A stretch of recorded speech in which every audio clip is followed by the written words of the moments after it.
Welcome to Joy, Love, and Abundance, designed to lift up and explore the people, organizations, and experiences that create a more joyful, loving, and abundant world.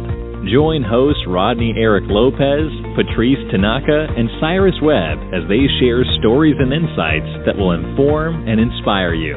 Enjoy today's broadcast. Hello, everyone, and welcome back to Joy, Love, and Abundance. I'm Cyrus Webb, excited to be back with my friends Patrice Tanaka and Rodney Eric Lopez for another great edition of this broadcast. Guys, I was just saying it's hard to believe. I mean, this is episode 15 for us of this show. I mean, it is crazy to think about it. And, Patrice, I keep giving you all of this credit because this would not have happened without you. But can you believe we are at episode 15 already? Hard to believe. It's whizzing by.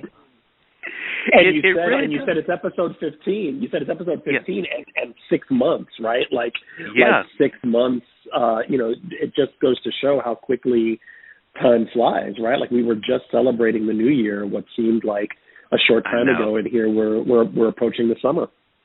Exactly. But it's been such a great time for me. And today's show, among other things, May is recognized, and we've talked about some of the celebrations and recognitions taking place in May. One of the things, though, is Mental Health Awareness Month. And May is, and I haven't said this to you guys in this way before, but May has been now a difficult month for me over the past 7 years. I've mentioned before, I lost my grandmother 7 years ago. Actually, it's May 22nd.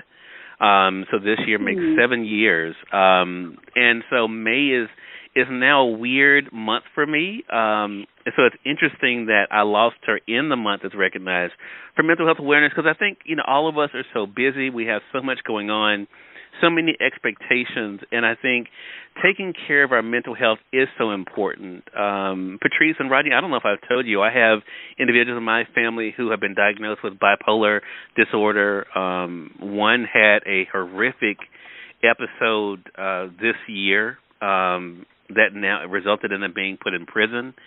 And so mental health is something that is definitely near and dear to my heart. However, I have to say, and Patrice and I were talking about this earlier, I think part of that is being able to stop, reset, and refresh. And I think we all do that in different ways. I think most people know that I don't have the typical work-life balance that some people would even think is healthy. But it works for me. And so I thought we would talk about what we do to kind of help us to kind of keep our mental health in a good place so that we don't lose our joy and we're able to enjoy that, that love and abundance. And, guys, I'll start it off with myself. As I mentioned, 7 years ago, I lost my grandmother, and it was the most difficult personal time of my life. My grandmother raised me. She gave me my first haircut. And I was my first book was getting ready to come out the month she died. So I was feeling all kinds of crazy emotions. And when she died in May 2014, I felt lost for a while. It was because she was a part of my routine. I cooked her 3 meals a day, took her to dialysis 3 times a week, and we talked. She was the last person I talked to at night, first person I saw in the mornings. And it was a big shift for me. And it took my kind of having to recalibrate and to think about what is important, but also what she would want me to do. And the thing she told me, and I don't know if I've ever shared this with the two of you, but the day before she died, we knew it was the end. And she told me, she says, "You've given me all you can. It's time for you now to give yourself something."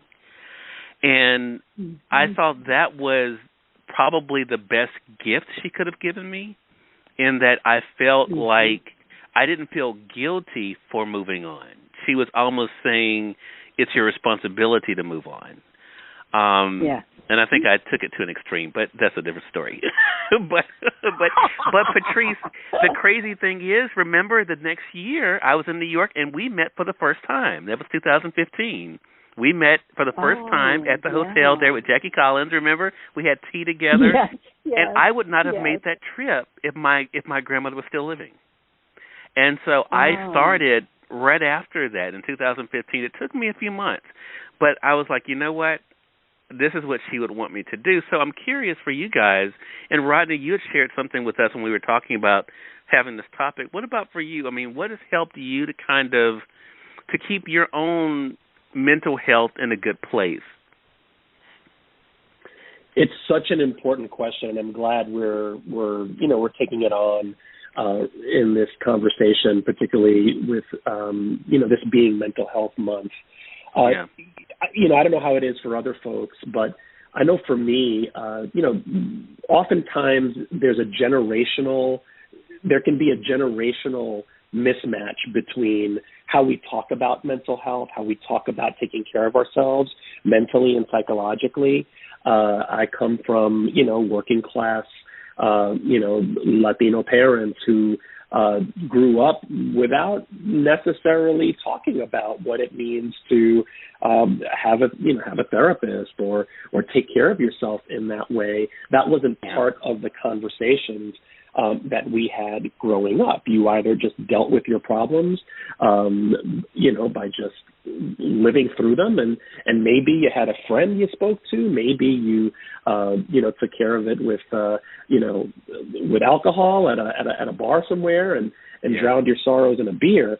But this idea of mental health, I think, has become part of our practice as a society, and we're more open to talking about it. I think Generation X, Generation Y, millennials, we've grown up with a greater comfort around accessing a therapist, around getting support, going to support groups, and it isn't just something that is based on class, because it has always been, therapy has always been available to the upper middle class and those who are wealthy. But I think folks who lived more working class existences for years probably didn't take advantage of that. And so I'm happy to say that,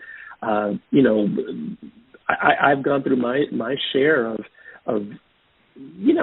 ups and downs in life, as we all do, and I'm so grateful to have had a stretch of a few years where I availed myself of the services of a great therapist, someone who helped walk with me through some challenging moments in my life, where having a professional and having time set aside to just talk about what I needed and what was going on with me, and to have a third party, a sort of a dispassionate third party, reflect back to me what I was going through, made a world of difference, particularly as I was a young father, as I was going through relationship turmoil in my life.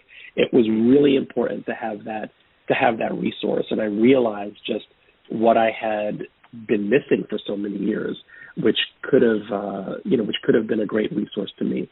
And so I think, especially coming out of a year where we have been, quarantined, socially distanced, we're trying to figure out how to relate to each other again.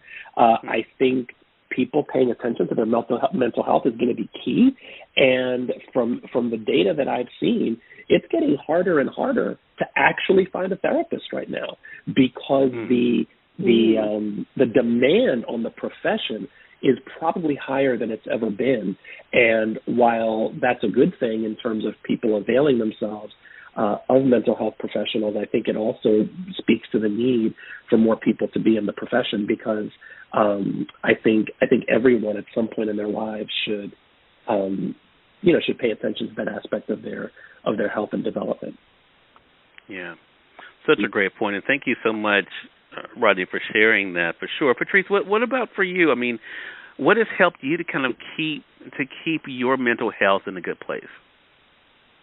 Well, I totally agree with Rodney that seeking the help of a professional, a therapist, is really helpful, and I've done that myself. And I also, at a point when I was probably the lowest in my life, so depressed that I could barely get out of bed every morning, and I was the CEO of a small business, and, that's not a good thing when you can't even get out of bed in the morning. So I went to see an executive coach for help and, told her what was going on. Basically, I was just out of gas because I was trying to be there for everyone else in my life, right?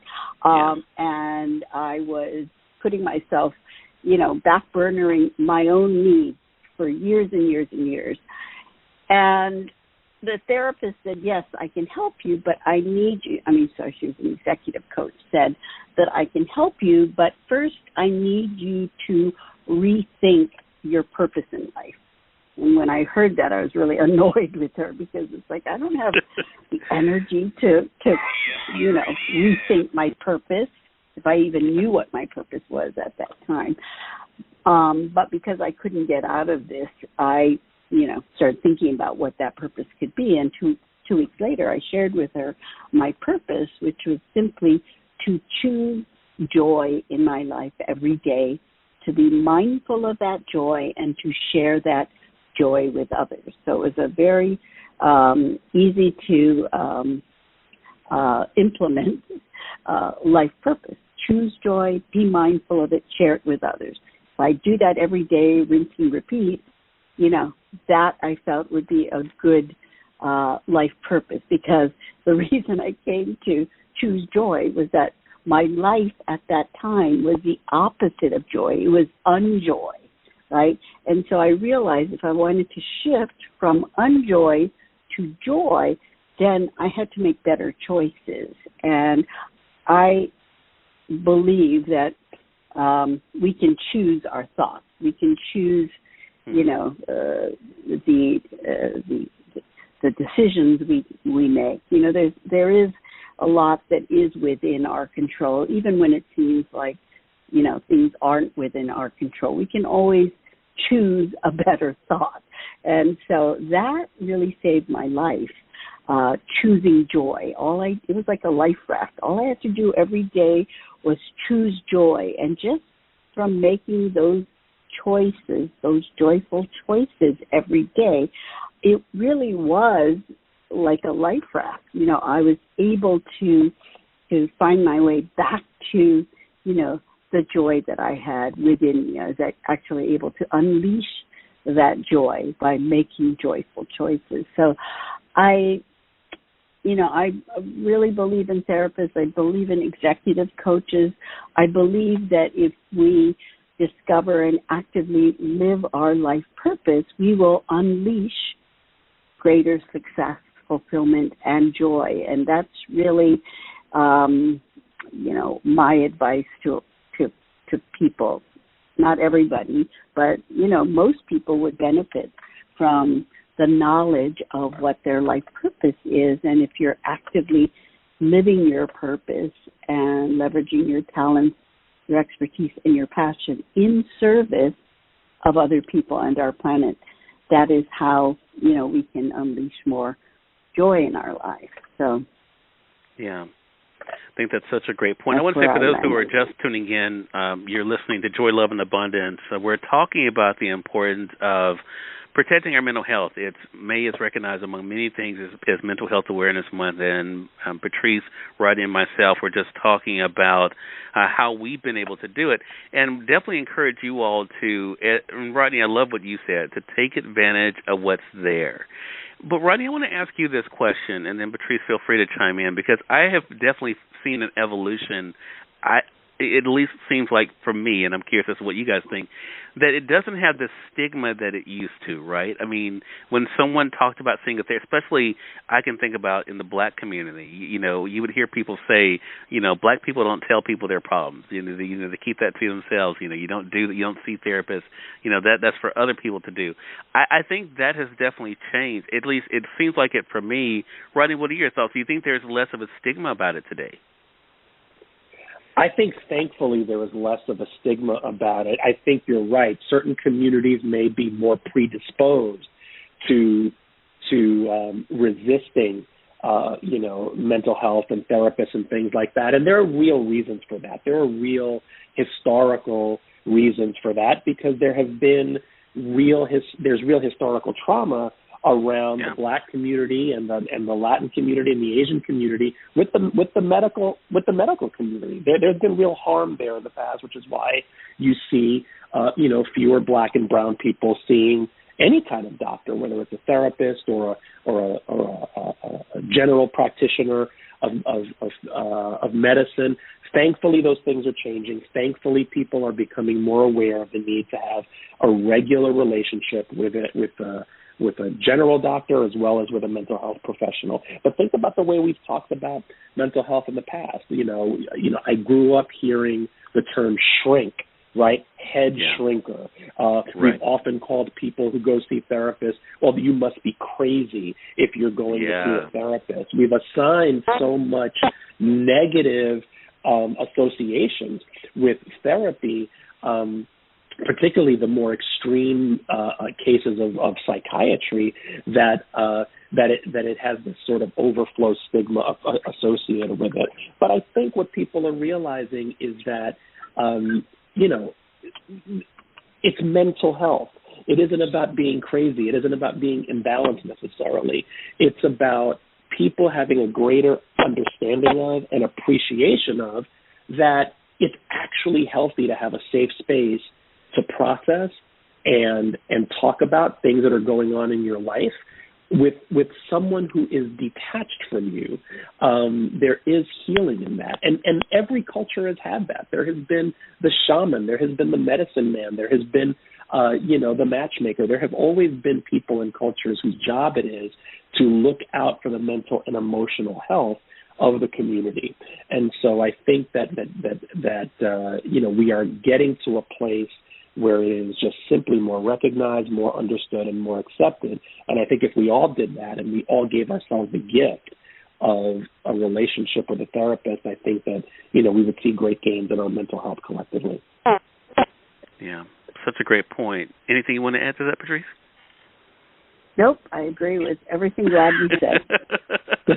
well, I hope our audience will realize two things. One, that there is no one look or one individual, who needs to do this. It's something that all of us need to do when it comes to protecting our mental health, and also that it looks different for everyone. I remember, after my last suicide attempt, I saw someone, I felt it was important for me to hash out some things, and I realized things about myself I had not really been clear to me before. I did not see anyone after my grandmother's death, but I will say, doing my work, doing the radio and hearing from people who were going through, that helped me through that, actually.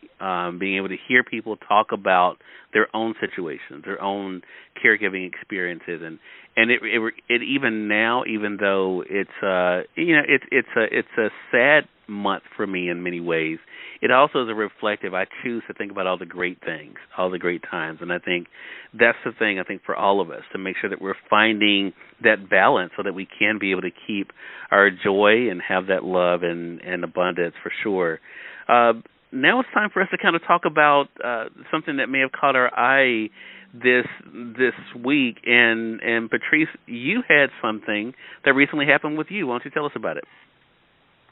Yeah, last night I participated in a fireside chat. It was entitled "Women Supporting Women in the Midst of Adversity and Challenges," and this was hosted by Dress for Success of Northern New Jersey. They represent 10 counties in Northern New Jersey. And I've talked about Dress for Success worldwide before. It's a fabulous organization that's all about helping women to achieve economic self-sufficiency, right? And so there are 150 locations all around the world in 25 countries where there is a Dress for Success site. And this one was for Northern New Jersey. And they decided, as part of their support to their community of women that they're helping through this process to economic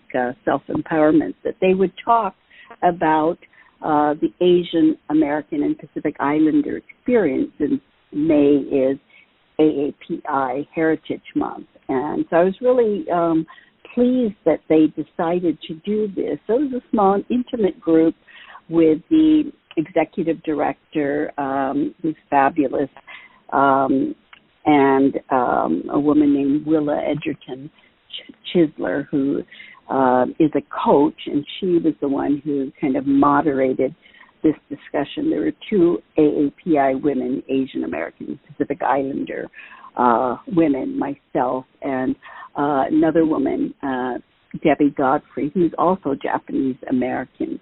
And it's really interesting. We're about the same age, and yet we had very different experiences of being Asian in America. I grew up in Hawaii, where Asians are in a majority, right? I never thought about my ethnicity. I never saw it as a disadvantage or an advantage. She grew up on the mainland and was and her parents were incarcerated in concentration camps during World War II.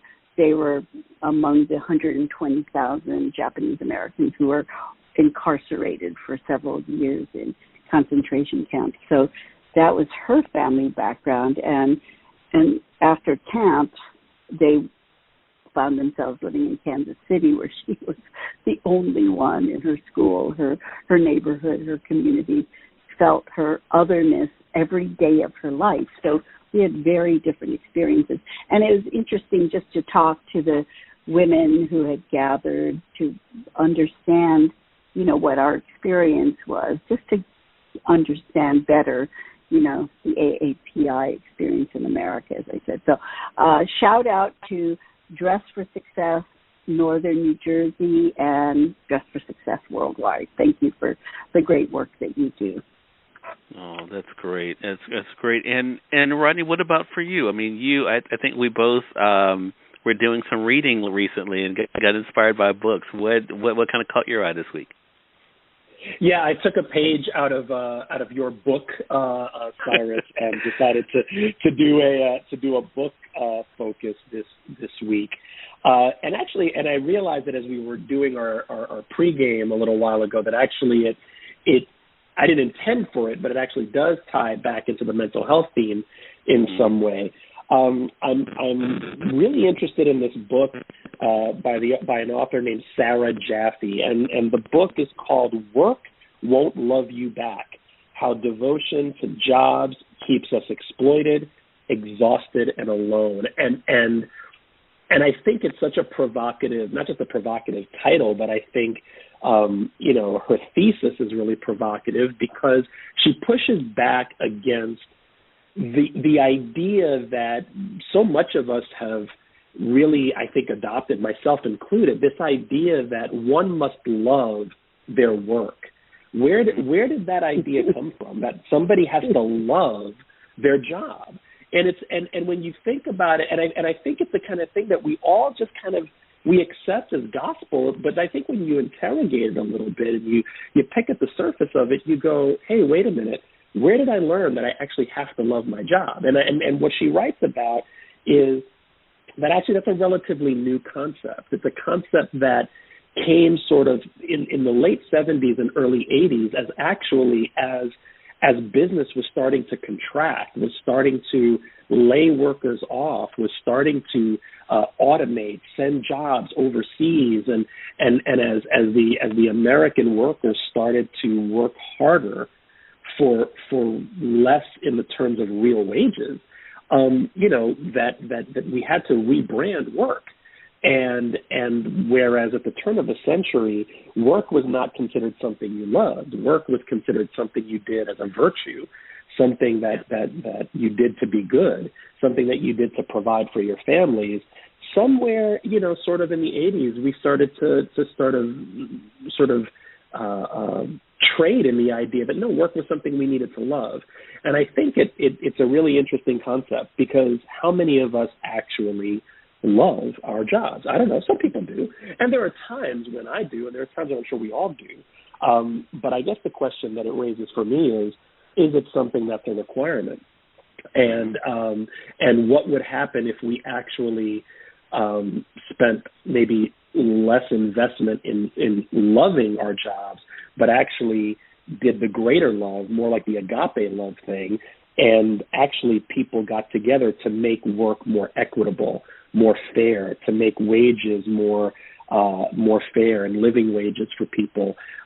Is that more important than individuals having an individualistic sort of love for their work? And it's a concept that I struggle with, because in my core I feel like I want to love my work, and there are moments when I do, and so I push back against it. And yet I think there's a compelling argument to be made here that maybe as a society we should have a little bit more of a balanced view of work, and that there can be aspects of work that we love, but that, when the work doesn't love you back, which is what Sarah is saying in this book, when there are massive layoffs, when there are when women don't have appropriate childcare and health care and all these other things, we start to get the sense that maybe that job you love doesn't love you back so much. And so what do we do with that? And so I think it's a compelling question. I think it's a provocative question. And I think it's a book worth digging into. I love that. And I don't know about you, Patrice, but I think, it is one of those things. I think it goes to that whole idea that not everyone's the same. I am, happy that I do love my work. I know a lot of people who just work because they have to work. And again, neither one is right. Are wrong. I think it's when you know what you have to do or need to do. I think that sometimes is okay. And I think so many times we try to do what other people. And I love that you bring that up, Rodney. That what other people think we should do when it comes to professions or even relationships. And I think it's great that she's able to talk about that. I have to look at that book. That sounds really good. I have a book too, and it kind of ties actually into something that Patrice said. There's a new book by a Holocaust survivor. His name is Robbie Weisman. He wrote it with Susan McClelland, who's a journalist. It's called Boy from Buchenwald, and he shares his story of his parents and him going through not only, of course, being at Buchenwald, but also losing his parents there. And turning his attention away from God, because he was thinking, how could God allow this to happen to people just because of them being a Jew, and it just, he really talks about his conflict of not only survival but also what it really means to live and to be accepted. And I think it's such a powerful story, because I think it reminds us, unfortunately, that for one, that hate is real. But it does not have to win. And I think that's one of the things that Robbie really shares in his book, is that, yes, there are bad things that happen. Yes, there are bad people. It does not make life bad. It does not make the world bad. And he has now been able to, now at the age of 90, to share his story, and now I think to remind people of what is possible. And I think that is such a great thing. But again, the book is called Boy from Buchenwald, The True Story of a Holocaust Survivor, and his name is Robbie Weisman, and he wrote it with journalist Susan McClelland. Just really, really powerful. And I think these stories, guys, are so important, because there's not a lot of them left to be able to share these stories. Yeah. Yeah, and I think that's why it really brings up such a great point. I always enjoy these times with you all, not only, of course, because you're my friends, but because I know they're inspiring to me, and I hear from our radio audience in Mississippi. Shout out to WYAD 94.1 FM, how much you all enjoy these segments. And we would love to now be able to hear from you guys. For one thing, what are you doing to protect your own peace? What are you doing to be able to protect your own well-being, and to make sure that you know that what works for you is okay? It doesn't have to be what works for someone else, but to make sure you're doing your part. From Rodney, Patrice, and myself, we're wishing you all nothing but continued blessings and success. May you continue to find the love, joy, and abundance in your life that we have in ours. And until next week, you all make it a great one. Take care.